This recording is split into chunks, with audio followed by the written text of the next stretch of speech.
Hello,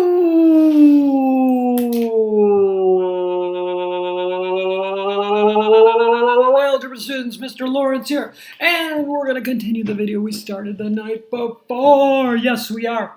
We did the first part, solving equations by undistributing. Today we're going to do some negative exponents, a little review, and the rational exponents will be the new thing. So let's go to the negative exponent. I've got one problem here. That's all we're going to do, one problem. You're going to do it. You're going to pause the video, and then you're going to watch. Go ahead. Do it. Pause the video. All right, hopefully you have done as requested. Here comes Mr. Lawrence's solution.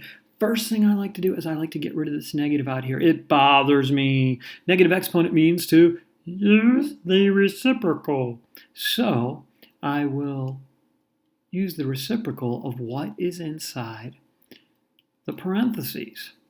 My denominator becomes my numerator, and my numerator becomes my denominator. All right, there we go. Let's see here. Let's make sure I'm not making any mistakes. Y to the 9th and z to the negative 10th. Okay. Now remember, some of you, it bothers you. You know, Kelsey asked me the other day, well, why is it happening? Remember, when you have 2 to the negative 3rd, that means you do 2 to the 3rd, but you use the reciprocal of it. So you could say it's 1 over 2 to the 3rd, couldn't you? Of course, it's 1/8, but see this here? The exponent's negative. Here, the exponent's positive because I used the reciprocal. So if you believe that 2 to the negative 3rd is 1/8, then it should not be difficult to believe that the black expression and the green expression are equivalent, because I used the reciprocals and that changed the negative to a positive. Okay? All righty. So let's see here. Excuse me. All right, now I'm going to get rid of the, stuff has to move in here. So let me find my highlighter. I'm going to move this one. I'm going to move that one. I'm going to move that one. And I'm going to move that one. Those terms are going to move. The ones with the negative exponents in the numerator are going to the denominator. The ones in the denominator will move up to the numerator. The ones that are positive will stay put. So z to the negative 12th will go down, but z to the negative 10th will go up.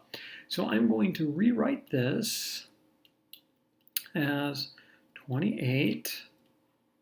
And then the x to the negative 7th will now be in the numerator with a positive exponent. The y to the 12th is staying put. And then z will be to the 10th power, right? In the denominator, I'll have a 24. I'll have an x to the 5th, a y to the 9th, and a z to the 12th. I'm going to erase some of that there. And I will still have to raise it to the 3rd power. As some of you discovered the other day, you definitely want to simplify before raising to the outside power. All right, so I'm looking for the GCF of 28 and 24. I think it's going to be 4.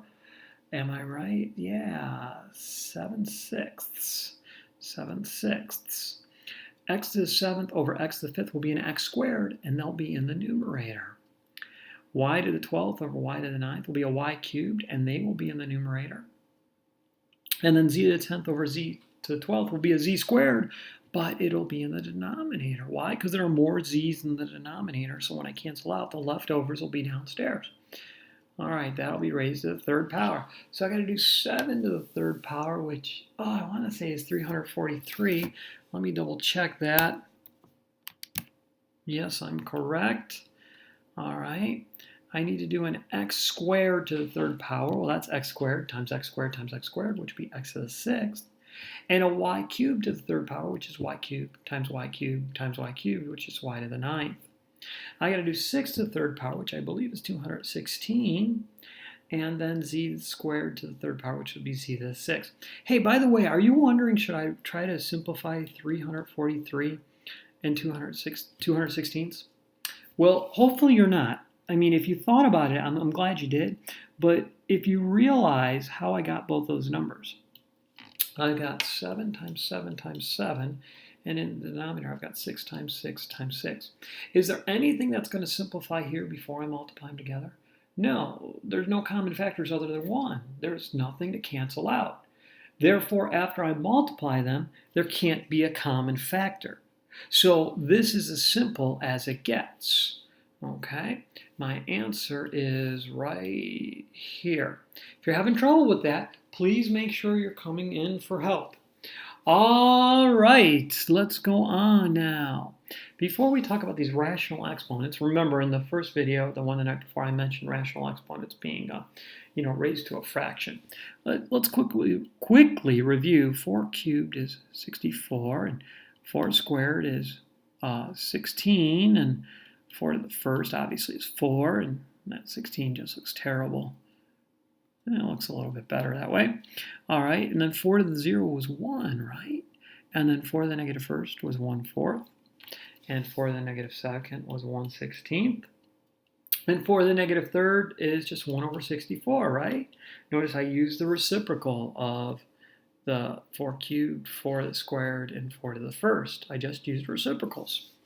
Okay, but what about 4 to the 1/2?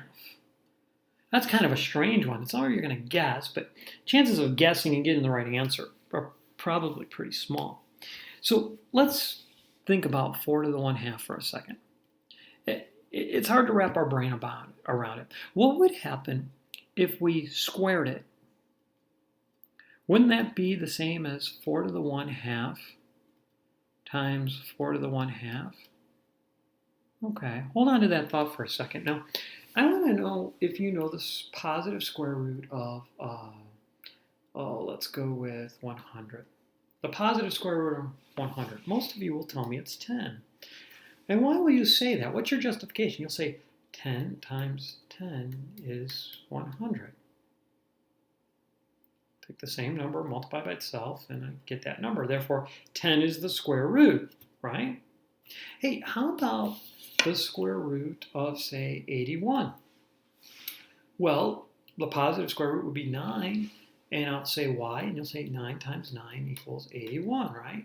Took the same number, multiplied it by itself, and I got 81. Okay. Hey, using our laws of exponents, when the bases are the same, what should I do in multiplication? You know, like if I had x squared times x to the 5th, wouldn't that equal x to the 7th? Aren't I supposed to add the exponents together? So 4 to the 1/2 times 4 to the 1/2 would be the same as 4 to the 1/2 plus 1/2 power, right? Or in other words, 4 to the first, which is just plain old 4. Do you realize what I just wrote down there? Check this out. I took 4 to the 1/2, I multiplied it by itself, and I got 4. Hey, that sounds like a square root, doesn't it? Didn't I multiply the same number by itself to get 4? So therefore, raising a number to the 1/2 power must be the same as taking the square root of the base. Yeah, because wouldn't this be 2 times 2 equals 4?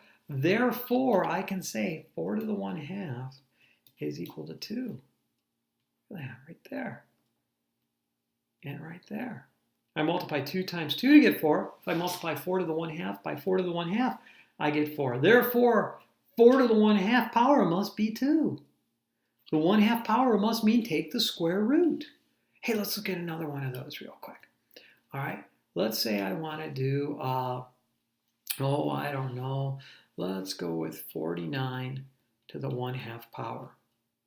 Well, I'm going to square it.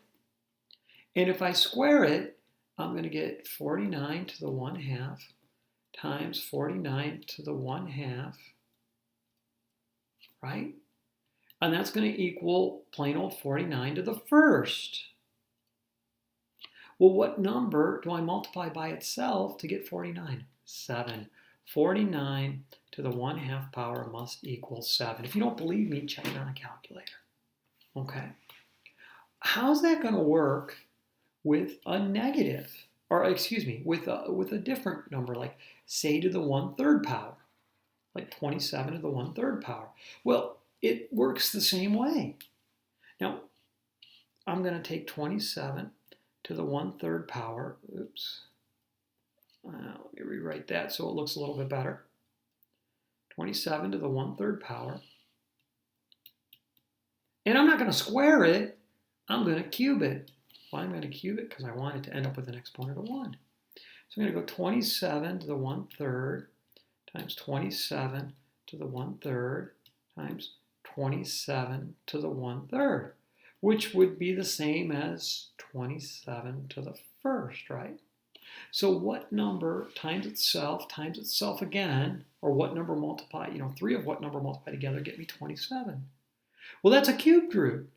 Yeah, I just need the cubed root of 27. Well, that's going to be 3. 3 times 3 is 9, times another 3 is 27. So this denominator here must mean to tell me to take a root. In this case, it's to take the 3rd root of 27. Okay, up here, it was take the square root. Square root of 4. Oh, so if I had to do 625 to the 1/4 power, I would just take the 4th root of 625. I could do that on a calculator pretty easily. In fact, I think I have it up here. Let's see if I do. Oops, sorry about that. Okay, look right there. I typed it in, but in case you can't see, it says 625 raised to the 1/4 power equals 5. Hey, let's test it and make sure we did it right here. Now, where's my clear? I don't see it. Let's go 5, and let's raise that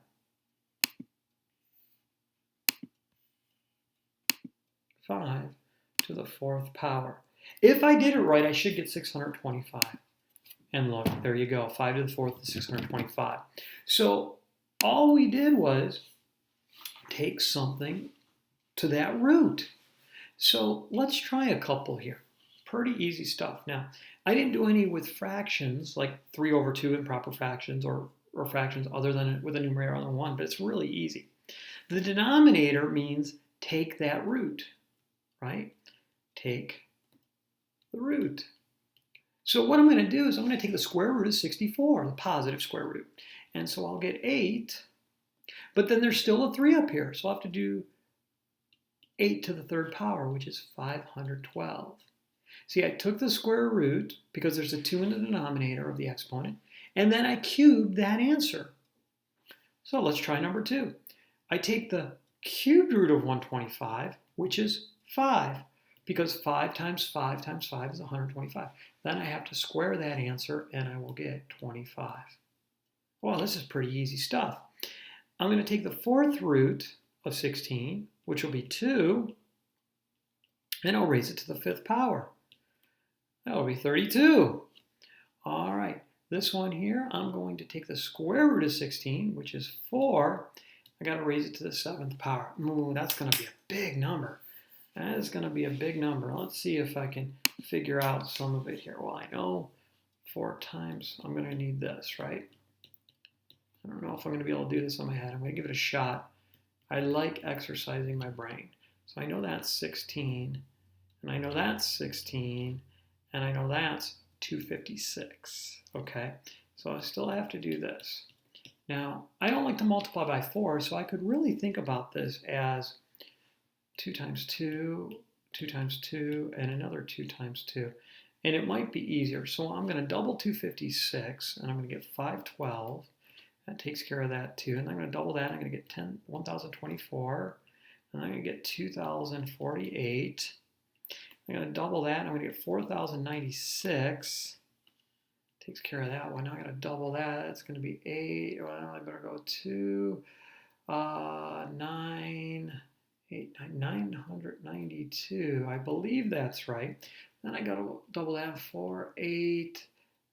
I think it's 1984. I think that's right. It seems too small, doesn't it? Yeah, did I goof?